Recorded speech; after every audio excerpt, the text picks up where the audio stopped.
திருமறை நேரம் Bible Hour presented by the National Bible College. கிறிஸ்துவின் சபையார் உங்களை வாழ்த்துகிறார்கள். Satellite Bible School. வாழ்த்துக்கள் திருமறை நேரம் நேயர்களே, இயேசு கிறிஸ்துவின் இனிய நாமத்திலே உங்கள் யாவரையும் அன்போடு வரவேற்கிறோம். தேவன் மாம்சத்திலே வெளிப்பட்டார். God manifested in the flesh. இந்த செய்தியை நாம பார்ப்போம், புரிஞ்சுக்குவோம். இந்த நாளில் நம்முடைய செய்தியாளர் தேசிய வேதாகம கல்லூரியினுடைய கல்வித்துறை தலைவர் டாக்டர் பீட்டர் சாலமன் ஐயா அவர்கள். வணக்கம் திருமறை நேர நேயர்களே. வசந்த காலம், அற்புதமான நாட்கள். இந்த ஆண்டின் இறுதியை நல்ல விதமாக முடிக்கும்படி பரலோகத்தின் தேவனாகிய கடவுள் நமக்கு உதவி செய்தார். நம்முடைய பிள்ளைகளை எல்லாம் ஆசீர்வதித்தார். நாம் கையிட்டு செய்யும் வேலைகளிலே அவர் நமக்கு துணை நின்றார். நம் கையின் பிரயாசத்தை சாப்பிடத்தக்கதாக நம்மை பலப்படுத்தினார். புதிய ஆண்டை எதிர்நோக்கி இருக்கிறோம். இந்த நாட்களில் தேவன் மாம்சத்தில் வெளிப்பட்டார் என்ற ஒரு தொடரில் நடுநிலைமையாக ஆவிக்குரிய செய்தியை நாம் கேட்டு வருகிறோம். சகோதரர்களே, கண்மணிகளே, தோழர்களே, பரிசுத்தவான்களே, இந்த நாட்களில் மத்தேயு நமக்கு ஒரு தகவலை கொடுக்கிறார். மத்தேயு என்பது சுவிசேஷ புத்தகத்தில் முதல் புத்தகம். ஆரம்பத்தில் இயேசுவை ராஜா என்று அழைக்கிறார், முடிக்கும் போதும் ராஜா என்று முடிக்கிறார். அதாவது இயேசு கிறிஸ்து பிறந்த போதும் ராஜாவாக தான் இருக்கார், மரிக்கும் போதும் ராஜாவாக தான் இருக்கிறாரு அப்படின்னு சொல்கிறார். காரணம் என்னென்னா, இஸ்ரவேலர்கள் மத்தியில் ஒரு மாபெரும் நம்பிக்கை இருந்தது. அதாவது ஆபிரகாம், ஈசாக்கு, யாக்கோபு என்பவர்களுடைய குடும்பம் தான் இஸ்ரவேல் குடும்பம். கர்த்தர் ஆபிரகாம் இடத்துல பேசும்போது, பூமியில் உள்ள எல்லா வம்சங்களும் உன்னுடைய சந்ததிக்குள் ஆசீர்வதிக்கப்படும். ஆதியாகமும் 12வது அதிகாரம் 3வது வசனத்தில் நாம் படிக்கிறோம்.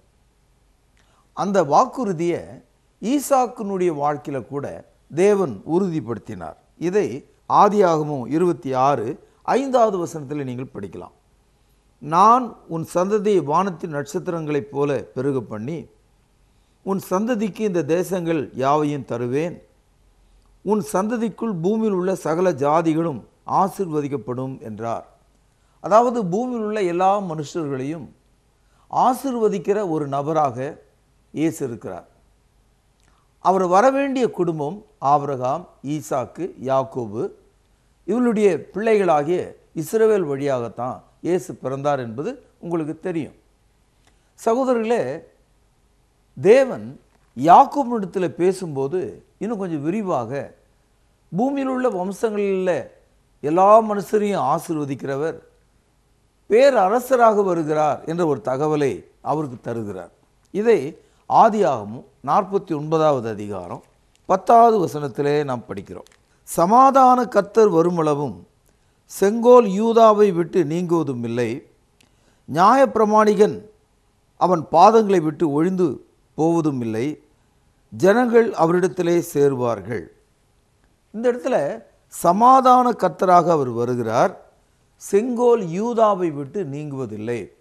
இந்த தீர்க்க தரிசனத்தின்படியே இஸ்ரவேலில் உள்ள 12 கோத்திரங்களில் யூத கோத்திரத்தில் இயேசு பிறக்கிறார். இந்த இயேசு கிறிஸ்து பிறந்த அந்த கோத்திரத்தில் தான் தாவீது பேரரசன் கூட பிறந்து அரசனாக இருந்திருக்கிறார். ஆகவே தான் தாவீதினிடத்தில் கூட இயேசு கிறிஸ்துனுடைய பிறப்பை குறித்து தீர்க்க தரிசனமாக தேவன் கூறியிருந்தார். சகோதரர்களே, இதையெல்லாம் மனதில் வைத்துக்கொண்டு இப்பொழுது நீங்கள் மத்தேயு 2ஆம் அதிகாரத்துக்கு திருப்பிக் கொள்ளுங்கள். புதிய ஏற்பாட்டில் 4வது பக்கம் 1-2 வசனங்கள். ஏரோது ராஜாவின் நாட்களில் யூதேயாவில் உள்ள பெத்லகேமிலே இயேசு பிறந்த பொழுது, கிழக்கிலிருந்து சாஸ்திரிகள் எருசலேமுக்கு வந்து, யூதருக்கு ராஜாவாக பிறந்திருக்கிறவர் எங்கே? கிழக்கிலே அவருடைய நட்சத்திரத்தை கண்டு அவரை பணிந்து கொள்ள வந்தோம் என்றார்கள். இந்த ஒரு தகவல் யூதர்களுக்கு, குறிப்பாக அன்றைய இஸ்ரவேல் மக்களுக்கு சொல்லப்பட்டது.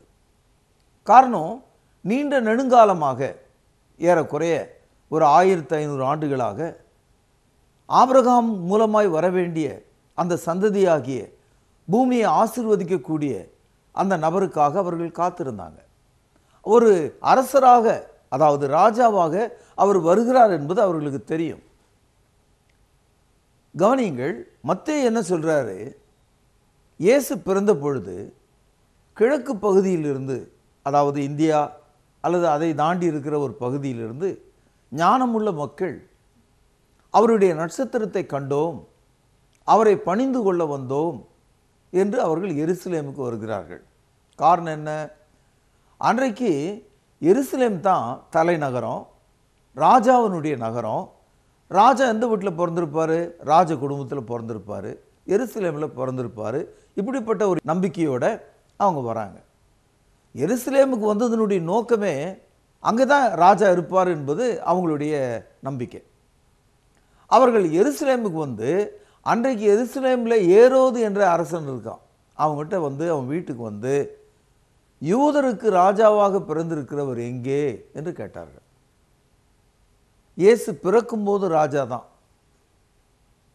நண்பர்களே, இந்த ராஜா எதனால ராஜாவாக இருக்கிறார்னா, அவருடைய அதிகாரத்து நிமித்தமும் அந்த அதிகாரத்தை அவர் பயன்படுத்துகிற விதத்தை வைத்தும் அவர் ராஜாவாக இருக்கிறார். ஒரு ஆள் ராஜாவாக இருந்தால் அவனுடைய வாயிலிருந்து புறப்படுகிற வார்த்தைக்கு ரெண்டு விதமான காரியங்கள் நடக்கும். ஒரு குற்றவாளியை பார்த்து இவனை எடுத்து கொண்டு போய் தலையை சீவுங்கள், கொல்லுங்கள் என்று உத்தரவிட்டால் அதே மாதிரி நடந்துடும்.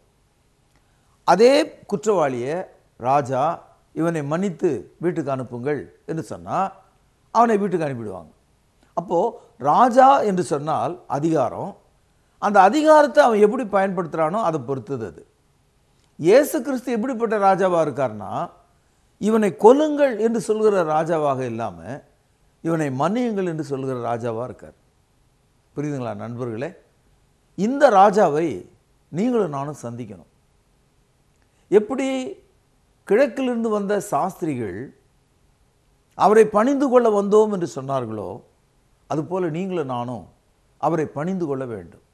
சங்கீதம் 2 பழைய ஏற்பாட்டில் 672வது பக்கம் 10வது வசனத்திலிருந்து வாசிக்கிறேன், கவனியுங்கள். இப்போதும் ராஜாக்களே உணர்வடையுங்கள், பூமியின் நியாயாதிபதிகளே எச்சரிக்கையாயிருங்கள், பயத்துடனே கர்த்தரை சேவியுங்கள், நடுக்கத்துடனே களி கூறுங்கள்.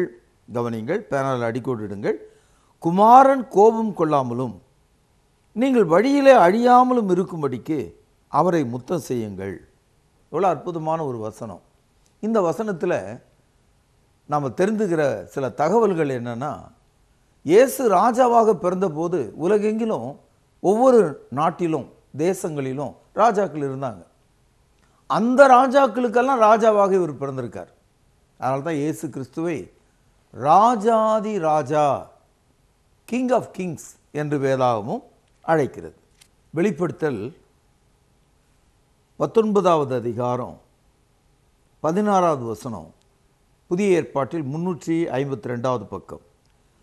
ராஜாதி ராஜா, கர்த்தாதி கர்த்தா என்னும் நாமம் அவருடைய வஸ்திரத்தின் மேலும் அவருடைய தொடையின் மேலும் எழுதப்பட்டிருந்தது. Christ is the king of kings and the lord of lord. சகோதரர்களே, அவரை முத்தம் செய்யுங்கள். முத்தம் சமாதானத்தின் அடையாளம். முத்தம் செய்யும்போது சமாதானம் கிடைக்கும். அது மாதிரி இயேசு கிறிஸ்துவுக்கு நீங்கள் கீழ்ப்படியுங்கள், இல்லைனா ராஜாவினுடைய கோபம் உங்கள் மேலே பற்றி எரியும். ஆகவே பூமியில் உள்ள ராஜாக்களே, நியாயாதிபதிகளே, பொதுவான ஜனங்களே, நீங்கள் இந்த ராஜாவை சந்திப்பதற்கு ஆயத்தமாகுங்கள். சகோதரர்களே, யூதருக்கு ராஜா பிறந்திருக்கிறார் என்ற இந்த செய்தியை ஏரோது கேட்டபோது அவனுடைய குடும்பம் கலங்கிட்டு தான் பயந்து போனார்களாம். பாருங்கள், 2ஆம் அதிகாரம் 3வது வசனம்.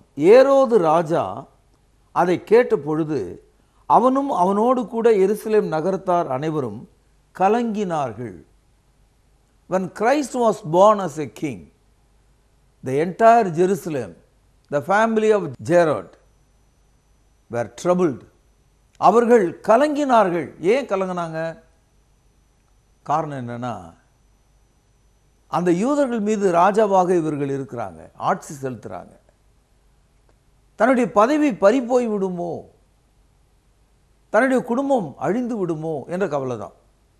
சகோதரர்களே, இந்த பூமியில் எல்லா ராஜாக்களும் இயேசு கிறிஸ்துக்கு முன்பாக முழங்கால் படியிட வேண்டும். எல்லா ராஜாக்களும் அவருக்கு முன்பாக வந்து நிற்க வேண்டும். ஏனென்றால் அவர் ராஜாதி ராஜாவும் கர்த்தாதி கர்த்தாவுமாக இருக்கிறார். அவருடைய வார்த்தை நியாய தீர்ப்பாக இருக்கிறது. உலகத்தை நியாயம் தீர்க்கும்படியான நியாய தீர்ப்பு அவருக்கு வழங்கப்பட்டிருக்கிறது. அதனால இயேசு கிறிஸ்துவனுடைய வார்த்தைக்கு செவிகொடாத மனிதன் எப்படி இருக்கானா, பிரசவ வேதனைப்படுகிற ஒரு ஸ்திரீ எப்படி அங்கலாய்ப்பாளோ, எப்படி புரள்வாளோ, எப்படி அவதிப்படுவாளோ, அப்படிதான் நியாய தீர்ப்பு நாளில் இந்த உலகம் இருக்கிறது. சங்கீதம் 48 6வது வசனம் முதல் பக்கம் 699 4வது வசனத்திலிருந்து வாசிக்கிறேன், கவனிங்க. இதோ ராஜாக்கள் கூடிக்கொண்டு ஏகமாய் கடந்து வந்தார்கள். அவர்கள் அதை கண்டபோது பிரமித்து கலங்கி விரைந்து ஓடினார்கள். அங்கே நடுக்கம் கொண்டு பிரசவ வேதனைப்படுகிற ஸ்திரீயைப் போல வேதனைப்பட்டார்கள். இயேசு கிறிஸ்து பிறந்தபோது பூமியில் உள்ள ராஜாக்கள் கலங்கினார்கள். பிரசவ வேதனைப்படுகிற ஸ்திரீயைப் போல அங்கலாய்த்தார்கள். ராஜாதி ராஜா மனிதனாக, ஏழ்மை உள்ள ஒருவராக, தாழ்மை உள்ள ஒருவராக, சத்திரத்தில் இடமில்லாமல் முன்னணையிலே கடத்தப்பட்டிருக்கிறார். அவரை காணும்படி கிழக்கிலிருந்து சாஸ்திரிகள் வந்தார்கள். கவனிக்க வேண்டிய ஒரு விஷயம், இந்த கிழக்கிலிருந்து வந்தாங்களே இந்த சாஸ்திரிகள், எதற்காக வந்தார்கள்? ஏதாவது ஒப்பந்தம் போட வந்தார்களா, அல்லது பார்த்து விட்டு செல்லலாம் என்று வந்தார்களா? இன்றைக்கு மத விஷயத்தில் நாம் அப்படி தான் நடக்கிறோம். இங்கிருந்து எருசலேமுக்கு போகிறோம், அதை பார்த்துட்டு தான் வரோம், அவ்வளோதான். இஸ்ரவேல் நாட்டுக்கு நான் போய் வந்தேன்னு சொல்கிறதுனால யாரும் மோட்சம் போக போகிறது இல்லை, அதை கவனிச்சுங்க. ஆகவே இந்த சாஸ்திரிகள் எதற்காக வந்தாங்க? ஒரே வரியில் பாருங்க, மத்தேயு 2வது அதிகாரம் 2வது வசனம் கடைசி வரி பாருங்கள், பேனால் அடிக்க விடுங்கள். அவரை பணிந்து கொள்ள வந்தோம் என்றார்கள். சகோதரர்களே, இயேசுவை பணிந்து கொள்ளுதல் என்பது இயேசு யாராக இருக்கிறார் என்பதை நமக்கு காண்பிக்கிறது. ஏன்னா மத்தேயு 4ஆம் அதிகாரம் 10வது வசனத்தில் இயேசுநாதர் என்ன சொல்றார் பாருங்க. அப்பொழுது இயேசு, அப்பாலே போ சாத்தானே, உன் தேவனாகிய கர்த்தரை பணிந்து கொண்டு அவர் ஒருவருக்கே ஆராதனை செய்வாயாக என்று எழுதியிருக்கிறதே. அப்போ தேவன் ஒருவரே பணிந்து கொள்ளக்கூடியவராக இருக்கிறார். அப்போ இந்த இயேசு கிறிஸ்து யாராக இருந்தா அவரை பணிந்து கொள்ள வந்தோம் என்று அவர்கள் சொல்கிறார்கள். இன்றைக்கும் கிறிஸ்தவ மதத்தில், மார்க்கத்தில் இல்லை. நிறைய பேர் இயேசு கிறிஸ்து வேற, பிதாவாகிய தேவன் வேற அப்படின்னு நினைக்கிறாங்க. தேவன் ஒருவர் தான். அவர் பிதாவாக செயல்படுகிறார், குமாரனாக செயல்படுகிறார், பரிசுத்த ஆவியாக செயல்படுகிறார். இந்த மூவரும் ஒன்றான தேவனாக இருக்கிறார்கள். இது பைபிளினுடைய ரகசியமும் தத்துவமாக இருக்கிறது. இதனால தான் 1 தீமோத்தேயு 3வது அதிகாரம் 16வது வசனத்தில் தேவன் மாம்சத்தில் வெளிப்பட்டார் என்று நாம் படிக்கிறோம். 1 யோவான் 5ஆம் அதிகாரம் 20வது வசனத்தில் இவரே மெய்யான தேவனும் நித்திய ஜீவனுமாயிருக்கிறார் என்ற தகவலை நாம் படிக்கிறோம். யோவான் 10ஆம் அதிகாரம் 30ஆம் வசனத்தில் பிதாவும் நானும் ஒன்றாயிருக்கிறோம் என்று இயேசு கிறிஸ்து சொல்லுகிறார். யோவான் 14:8-9 வசனங்களை பார்க்கிறோம். பிலிப்பினிடத்தில் சொல்கிறார், என்னை கண்டவன் பிதாவை கண்டான் என்று சொல்லுகிறார். அதனால் சகோதரர்களே, நீங்கள் வேத வசனத்தில் குழப்பம் ஒன்றையும் செய்யாமலும், குழப்பம் செய்கிறவர்கள் நிழலில் நில்லாமலும் ஜாக்கிரதையாக இருக்கும்படி நடுநிலைமையாக உங்களை நான் அன்போடு அழைக்கிறேன். கிறிஸ்தவ விழிப்புணர்வு நிகழ்ச்சி என்று இதனால் தான் இதை அழைக்கிறோம். இந்த நிகழ்ச்சி பார்த்து கொண்டிருக்கிற, கவனித்து கொண்டிருக்கிற மக்களுக்கு எச்சரிப்பை உண்டாக்கும்படி தான் நாங்கள் சொல்லி கொண்டிருக்கிறோம். அதாவது புதிய ஏற்பாட்டுக்கு வெளியே போனால் அது கிறிஸ்தவ மார்க்கம் கிடையாது. புதிய ஏற்பாட்டுக்கு வெளியே போய் வேற மாதிரி எல்லாம் சொல்ல ஆரம்பிச்சோம்னா அது கிறிஸ்தவ மதம். நம்ம மதத்தின் கீழே இல்லை, நம்ம மார்க்கத்துக்கு திரும்பணும், அவரை பணிந்து கொள்ள வந்தோம் என்று சொன்னாங்க. சகோதரர்களே, இவர்கள் போய் ஏரோதனுடைய வீட்டில் இப்படி கேட்டபோது அவன் கலங்கி அந்த குள்ள நரி, ஆனால் இயேசுநாதர் அவனை குள்ள நரினே சொல்கிறார். நரிக்கு ரொம்ப தந்திரம் இருக்கும். அவன் என்ன சொல்கிறான் பாருங்க, மத்தேயு 2:7-8 வசனங்கள். அப்பொழுது ஏரோது சாஸ்திரிகளை ரகசியமாக அழைத்து நட்சத்திரம் காணப்பட்ட காலத்தை குறித்து அவரிடத்தில் திட்டமாய் விசாரித்து, நீங்கள் போய் பிள்ளையை குறித்து திட்டமாய் விசாரியுங்கள், நீங்கள் அதை கண்ட பின்பு நானும் அவரை பணிந்து கொள்ளும்படி எனக்கு அறிவியுங்கள் என்று சொல்லி அவர்களை பெத்லெகேமுக்கு அனுப்பினார். நல்லா கவனிங்க, எருசலேமுக்கு வந்தவங்க அவர் பெத்லெகேமில் பிறந்திருக்கிறார் என்ற தகவலை தெரிந்து கொண்டு அவர்கள் போவதற்கு முன்பாக ஏரோது சொல்கிறாரு, நீங்கள் பார்த்துருங்க, அதுக்கப்புறம் என்கிட்ட சொல்லுங்க, நானும் போய் பணிந்து கொள்வேன். உண்மையிலேயே ஏரோதனுடைய மனதில் இயேசுவை பணிந்து கொள்வது நோக்கம் அல்ல, அவரை குழந்தையாகவே கொன்றுவிட வேண்டும் என்பது தான் அவனுடைய நோக்கம். இதை நீங்கள் தொடர்ந்து நீங்கள் படிச்சிங்கன்னா அந்த ஏரோது என்ன செய்தான் என்பதை பின்னால் நீங்கள் தெரிஞ்சுக்கலாம். அதாவது இந்த சாஸ்திரிகள் திரும்ப அவனுக்கு தகவல் சொல்லாமல் போன போது கடுங்கோபம் கொண்ட ஏரோது என்ன செய்தானா, 12ஆம் வசனத்திலிருந்து வாசிக்கிறேன், 2ஆம் அதிகாரம் பாருங்கள். பின்பு அவர்கள் ஏரோதனிடத்துக்கு திரும்பி போக வேண்டாம் என்று சொப்பனத்தில் தேவனால் எச்சரிக்கப்பட்டு வேறு வழியாய் தங்கள் தேசத்துக்கு திரும்பி போனார்கள். அவர்கள் போன பின்பு கர்த்தருடைய தூதன் சொப்பனத்திலே யோசேப்பு காணப்பட்டு, ஏரோது பிள்ளையை கொலை செய்ய தேடுவான், ஆதலால் நீ எழுந்து பிள்ளையும் அதன் தாயும் கூட்டிக் கொண்டு எகிப்துக்கு ஓடி போய் நான் உனக்கு சொல்லும் வரைக்கும் அங்கே இரு என்றான். அப்பொழுது அவன் எழுந்து இரவிலே பிள்ளையையும் அதன் தாயும் கூட்டிக் கொண்டு எகிப்து கொண்டு போய் யோரோதின் மரண பரியந்தமும் அங்கே இருந்தான். எகிப்திலிருந்து என்னுடைய குமாரனை வரவழைத்தேன் என்று தீர்க்கதரிசியின் மூலமாய் கர்த்தரால் உரைக்கப்பட்டது நிறைவேறும்படி இப்படி நடந்தது. கவனிச்சிங்களா? இப்போ பெத்லெகேமிலே இருந்த இயேசு கிறிஸ்துவும் மரியாளும் அவளுடைய கணவரும் எகிப்துக்கு போனாங்க. ஏன் எகிப்துக்கு போகிறாங்கன்னா, ஏரோது அந்த பிள்ளையை கொலை செய்ய திட்டமிட்டான். இப்பொழுது கோபம் கொண்ட ஏரோது என்ன செய்கிறான் பாருங்க, 16வது வசனம். அப்பொழுது ஏரோது தான் சாஸ்திரிகளால் வஞ்சிக்கப்பட்டதை கண்டு மிகுந்த கோபம் அடைந்து ஆட்களை அனுப்பி தான் சாஸ்திரியிடத்திலே திட்டமாய் விசாரித்த காலத்தின்படியே பெத்லெகேமிலும் அதன் சகல எல்லைகளிலும் இருந்த 2 வயதுக்குட்பட்ட எல்லா ஆண் பிள்ளைகளையும் கொலை செய்தான். அதாவது அந்த ஏரோதனுடைய மனது எப்படி இருக்குதுன்னா, இந்த நவீன காலத்து ஹிட்லர் மாதிரி எல்லா யூதர்களையும் ஒரு அறையில் உள்ள வர வச்சு விஷவாயுவை செலுத்தி 6 லட்சம் யூதர்களை கொன்றான் என்று போன நூற்றாண்டில் சரித்திரத்தில் நம்ம படிக்கிறோம். அந்த மாதிரி இந்த ஏரோது என்ன செய்கிறாரு, ஏதோ ஒரு குழந்தை 2 வயதுக்குள்ள இருந்தால் அதில் கண்டிப்பாக இயேசு இருப்பார், ஆக எல்லாரையும் கொண்டாலும் பரவாயில்ல, அதில் இயேசு கண்டிப்பாக சிக்கிக்குவார் அப்படின்னு அவன் நினைக்கிறான். ஆகவே பெத்லெகேமிலும் அதை சுற்றில் இருக்கிற நகரத்திலும் 2 வயதுக்குட்பட்ட எல்லா ஆண் குழந்தைகளையும் அவன் கொலை செய்தான். இவனுடைய வெறி எவ்வளோ பெரியதுன்னு பாருங்க சகோதரர்களே. இந்த சம்பவம் ஒரு சரித்திரம், நாம் தெரிந்து கொள்ள வேண்டிய உண்மை.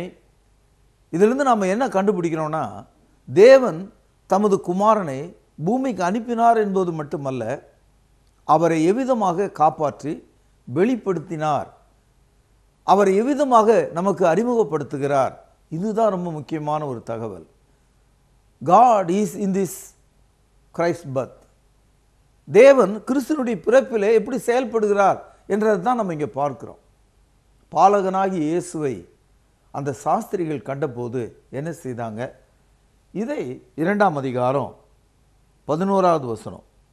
அவர்கள் அந்த வீட்டுக்குள் பிரவேசித்து பிள்ளையும் அதன் தாயாகிய மரியாளையும் கண்டு, ஏன்னா அந்த பிள்ளை யோசேப்பினுடையது அல்ல, மரியாள் வயிற்றிலே பிறந்தது. ஆகவே அந்த பிள்ளையும் தாயாகிய மரியாளையும் கண்டு என்ன செய்கிறாங்க பாருங்க, சாஷ்டாங்கமாய் விழுந்து, அப்படின்னா நெடுஞ்சான் கிடையாக முழு சரீரம் தரையிலே படும்படி சாஷ்டாங்கமாய் விழுந்து அதை பணிந்து கொண்டு கிறிஸ்துவை பணிந்து கொண்டார்கள் என்று இங்கே பார்க்கிறோம். He was worshipped. அநேக சமயத்தில் இந்த கிறிஸ்தவ மதத்தில் உள்ள மக்கள் இயேசுவை மகிமைப்படுத்தக்கூடாது, அவரை புகழ்ந்து பாடக்கூடாது என்று சொல்கிறவர்களாக இருக்கிறாங்க. பாட்டு புத்தகத்தை திருத்துவாங்க, இயேசுவை அவமதிப்பாங்க, அப்புறம் கிறிஸ்தவர்னு சொல்லுவாங்க. கிறிஸ்துவின் சபைன்னு கூட அழைச்சிக்குவாங்க. ஞானஸ்தானம் இயேசு கிறிஸ்து நாமத்தில் கொடுப்பாங்க, ஆனால் அவருக்கு நேர் எதிரடியான போதனைகளை சொல்கிறாங்க. இதெல்லாம் நான் சொல்லும்போது உங்களுக்கு நெஞ்சு வலிக்கும், ஆனால் அதான் உண்மை. ஏன்னா இந்த கிறிஸ்தவ மதத்துக்குள்ள மத வியாபாரிகள், மத எதிரிகள், மத துரோகிகள், பரிசுத்தாவினுடைய வியாபாரிகள், கள்ளத்தீர்க்கதரிசிகள் இருக்காங்க. அப்படி சுற்றி இப்படி சுற்றி என் தலையிலேயே கை வச்சான்னு ஒரு பழமொழி உண்டு. அந்த மாதிரி கிறிஸ்தவ மார்க்கத்தில் எல்லாத்தையும் சுற்றி கிறிஸ்துவே மறுதளிக்கிறவளாக இவன் வந்துட்டான். 1 யோவான் 4:3 வாசிக்கிறோம், மாம்சத்தில் வந்த இயேசு கிறிஸ்துவை மறுதளிக்கிறவன் யாருன்னு கேட்டால் அந்தி கிறிஸ்து. கிறிஸ்தவன்னு சொல்லிக்கிட்டு கிறிஸ்தவ மறுதளிக்கிறான். கிறிஸ்துவின் பேரால் ஞானஸ்தானம் கொடுத்துக்கிட்டு கிறிஸ்துவ மறுதளிக்கிறான். கிறிஸ்து யாருன்னு தெரியாமல் போயிடுச்சு அவனுக்கு. சகோதரர்களே, அந்த சாஸ்திரிகள் அவரை பணிந்து கொண்ட போது அவங்க எப்பேற்பட்டதான ஒரு வளமையான மகிழ்ச்சிகரமான காணிக்கை அவருடைய சமூகத்தில் படைத்தார்கள் என்பது நம்முடைய மனதை கவரக்கூடியதாக இருக்கிறது. பாருங்கள், மத்தேயு 2:11 தங்கள் பொக்கிஷங்களை திறந்து பொன்னையும், ஆங்கிலத்தில் கோல்டு, தூப வர்க்கத்தையும், பிராங்கின்சென்ஸ், வெள்ளை போலத்தையும், இன்சென்ஸ், அதாவது 3 வகையான காணிக்கைகளை கொடுத்துருக்காங்க. பொன் கொடுத்துருக்காங்க, தூப வர்க்கம் கொடுத்துருக்காங்க, வெள்ளை போலம் கொடுத்துருக்காங்க. இந்த 3ஐ வைத்து தான் கிறிஸ்தவ மார்க்கத்தில் இருந்து வழி போன மதவாதிகள் இயேசு கிறிஸ்துவை சந்திப்பதற்காக வந்த அந்த சாஸ்திரிகள் 3 பேர் என்று அவர்கள் நினைக்கிறாங்க. ஆனால் நம்ம இந்த பகுதியை வாசிக்கும் போது சாஸ்திரிகள் பன்மையில் பேசப்பட்டிருக்கு. 2 பேரா, 3 பேரா, 5 பேரா, அல்லது அதற்கும் அதிகமாக நமக்கு தெரியாது. ஆனால் 3 பேர் வந்திருப்பார்கள் என்ற அந்த யோசனை எப்படி வருதுன்னா, இந்த பொன், தூபவர்க்கம், வெள்ளை போலம், ஆக ஆளுக்கு ஒன்று கொடுத்தாங்க என்ற ஒரு கருத்தில் தான் நம்ம படத்தில் பார்க்குறோம். 3 ஒட்டகங்கள், 3 ஆட்கள் வருவதாக இந்த காலங்களில் அந்த சித்திரத்தில் வரைவதை நம்ம பார்க்குறோம். அது எனக்கு தெரியாது. ஆனால் அவர்கள் கொடுத்த காணிக்கை என்பது மட்டும்தான் எனக்கு தெரியுது. அவர்கள் தங்களுடைய இருதயத்தை திறந்து கொடுத்தார்கள். அது மாதிரி இந்த காலையில் உங்களுடைய இருதயம் ஒரு பொக்கிஷ பெட்டியை போல் இருக்குது. அதுக்குள்ளே நீங்கள் இருக்கீங்க. உங்களுடைய உழைப்பு இருக்குது, உங்களுடைய மனம் இருக்குது, உங்களுடைய கனவுகள் இருக்குது, உங்களுடைய எதிர்காலம் இருக்குது, நீங்கள் வாழ வேண்டிய வாழ்க்கை இருக்குது. அதை திறங்க. இயேசுக்கு முன்பாக அதை படையுங்கள். அவருக்கு முன்பாக நெடுஞ்சான் கிடையாக விழுந்து விடுங்கள். அவரை பணிந்து கொள்ளுங்கள். உற்சாகமாய் கொடுக்கிற இடத்துல கர்த்தர் பிரியமாக இருக்கிறார் என்று புதிய ஏற்பாட்டில் நாம் படிக்கிறோம். ஆகவே நீங்கள் உற்சாகமுள்ள ஆவியுள்ளவர்களாய் மனம் திரும்பி ராஜாதி ராஜாவை பணிந்து கொள்ளுங்கள். குமாரன் கோபம் கொள்ளாதபடிக்கு அவரை முத்தம் செய்யுங்கள். இயேசு பிறக்கும் போதும் ராஜாவாக இருக்கிறார், இறக்கும் போதும் ராஜாவாக இருக்கிறார். யோவான் எழுதிய சுவிசேஷம் 19:3 யூதருடைய ராஜாவே வாழ்க. 19:14 இதோ உங்கள் ராஜா என்றான். சகோதரர்களே, இந்த அதிகாரம் முழுவதும் நீங்கள் படிக்கும்போது இயேசு ராஜா என்பதை பிலாத்து கண்டுபிடித்துட்டான். காரணம் என்னென்னா, யோவான் 18:33 பாருங்கள். அப்பொழுது பிலாத்து மறுபடியும் அரண்மனைக்குள் பிரவேசித்து இயேசுவை அழைத்து, நீ யூதருடைய ராஜாவா என்று கேட்டான். இயேசு அவனுக்கு பிரதியுத்தரமாக, நீரா இப்படி சொல்கிறீரோ அல்லது மற்றவர்கள் என்னை குறித்து இப்படி சொன்னார்களோ என்றான். ஆகவே இயேசு கிறிஸ்து தன்னை நான் ராஜா தான் என்று சொல்கிறார். இதை 36வது வசனத்திலே வாசிக்கலாம். இயேசு பிரதியுத்தரமாக, என் ராஜ்யம் இவ்வுலகத்துக்குரியதல்ல. என் ராஜ்யம் இவ்வுலகத்துக்குரியதானால் நான் யூதரிடத்தில் ஒப்புக்கொடாதபடிக்கு என் ஊழியக்காரர் போராடி இருப்பார்களே. இப்படி இருக்க என் ராஜ்யம் இவ்விடத்துக்குரியது அல்ல என்றார். ஆகவே இயேசு தன்னை ராஜா என்றும் ஆனால் அவருடைய ராஜ்யம் ஆவிக்குரியதென்றும் தெளிவுபடுத்துகிறார். சகோதரர்களே, இன்று நாம் கேட்ட செய்தி தான். அவர் பிறக்கும் போது ராஜா தான், மரிக்கும் போது ராஜா தான். இந்த ராஜாவினிடத்தில் உங்கள் ரட்சிப்பு இருக்கிறது என்று சொல்லி இன்றைய செய்தியை நான் இங்கே நிறைவு செய்கிறேன். நாளை நாம் சந்திப்போம், பிரார்த்தனை செய்வோம். பரிசுத்த நிறைந்த அன்பான தகப்பனே, இந்த நாளிலே நாங்கள் கவனித்த இந்த ஜீவனுள்ள சத்தியத்திற்காக உம்மை துதிக்கிறேன். ராஜாதி ராஜாவாகி இயேசு கிறிஸ்து பூமியில் உள்ள வம்சங்களை ஆசீர்வதிக்கும்படி வந்தாரே. அவர் கொடுக்கும் மாபெரும் வல்லமை நிறைந்த அந்த பாவ மன்னிப்பை நாங்கள் அடையத்தக்கதாக எங்களை தாழ்த்துகிறோம். ஆண்டவர் இயேசுவின் நிமித்தமே ஜெபத்தை கேட்டருளும் ஜீவனுள்ள எங்கள் நல்ல பிதாவே, ஆமென். வாழ்த்துக்கள் திருமறை நேர நேயர்களே. தேவன் மாம்சத்தில் வெளிப்பட்டார், காட் மேனிஃபெஸ்டட் இன் ஃப்ளஷ் என்ற இந்த புதிய தொடரை தொடர்ந்து பார்த்து கொண்டு வருகிறீர்கள். இன்னும் நீங்கள் கேட்ட செய்தியிலிருந்து உங்களுக்கான பரிசு கேள்வி இதுதான். இயேசு பிறக்கும் பொழுதும் இறக்கும் பொழுதும் யாராக இருந்தார்? மிக எளிமையான கேள்விதான். வசனங்கள் இருக்கிறது, குறிப்பை எழுதி பதில் எழுதுங்கள். இயேசு கிறிஸ்து பிறக்கும் பொழுதும் இறக்கும் பொழுதும் யாராக இருந்தார்? எழுதி கொண்டீர்களா? நல்ல பதில் எழுதி சிறந்த பரிசை பெற்றுக்கொள்ளுங்கள். தேவ கிருபையும் சமாதானமும் உங்கள் அனைவருடன் கூட இந்த நாள் முழுவதும் இருப்பதாக.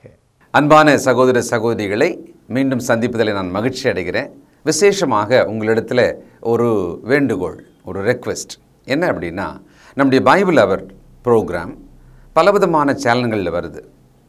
அதோடு கூட ரொம்ப முக்கியமாக இப்பொழுது உங்களிடத்தில் பொதுவாகவே நம்ம திருமறை நேரம் நிகழ்ச்சியில் பணம் கொடுங்க, இந்த நம்பர் பாருங்கள், அனுப்புங்க அப்படின்னு நம்ம கேட்டதே கிடையாது. ஆனால் மிகப்பெரிய ஒரு ரெக்வெஸ்ட்டை, மிகப்பெரிய ஒரு விண்ணப்பத்தை உங்கள் முன்னால் நான் இப்போ வைக்கலான் இருக்கேன். அது என்னென்னா, நம்முடைய பைபிள் அவர் டிவியினுடைய யூடியூப் சேனலை நீங்கள் பார்க்குறீங்க நிறைய பேர். ஒரே ஒரு விஷயம், அதை பிறருக்கு அறிமுகம் செய்யுங்கள். அடுத்தது சப்ஸ்கிரைப் பண்ணுங்கள். இந்த லைக் பண்ணுங்கன்னு நான் சொல்ல மாட்டேன், அக்செப்ட் பண்ணுங்கள். ஏன்னா ட்ரூத் இல்லையா அது, அதை நாம் அக்செப்ட் தானே பண்ணணும் இல்லையா? அடுத்தது அந்த வியூஸ் எவ்வளவு பார்க்குறாங்களோ அவ்வளவு தூரத்துக்கு நாம் அந்த வசன விதைகளை இன்னொருவருக்கு நாம் கொண்டு சென்றதாக இருக்கும். பழைய ஏற்பாட்டு காலத்தில் குஷ்ரோகிகள் எல்லாருமே சாகிற ஒரு தருவாயில் ஊரே இருக்குது, பட்டணமே இருக்குது. இவங்க அந்த கோட்டையினுடைய எல்லைக்கு வந்த உடனே பகைஞரெல்லாம் ஓடி போயிட்டு உணவுப் பொருள்லாம் கிடக்கிறத பார்த்த உடனே, ஆஹா, இந்த நற்செய்தியை நாம் சொல்லாமல் போனால் நமக்கு ஐயோ என்று சொல்லி அவங்க நல்ல செய்தியை கொண்டு போய் ஊரில் சொன்னாங்க.